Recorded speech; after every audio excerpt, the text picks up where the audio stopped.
ఆ పిల్లేదో తెలియక. నీ చెల్లెలా? కాదు, మళ్ళా నీకెందుకు మంట? నా అన్న కొడుకు చేసిన తప్పు వల్లే. ఏయ్, ఆ పిల్లే నన్ను లవ్ చేస్తా అంది.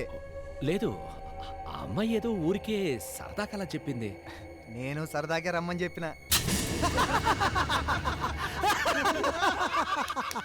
గుణ, చదువుకుంటున్న పిల్ల పాపం, తనకేదైనా ప్రాబ్లం వచ్చినాక కదా పోలీసులు వచ్చేది. మీరేంది ముందే వచ్చినారు? పని చూసుకో. గుణ, నేను చెప్పేది కొంచెం. పాపం ఆ పిల్ల. పని చూసుకోమని చెప్పినా కదా. 40 రూపాయలు సార్. అన్నా, ఏంట్రా? నాన్న, మ్మ్. మ్మ్. ప్లీజ్ నా మాటకు. ఏయ్, పని చూసుకోమని చెప్పినా కదా. చిన్న ఏమైంది?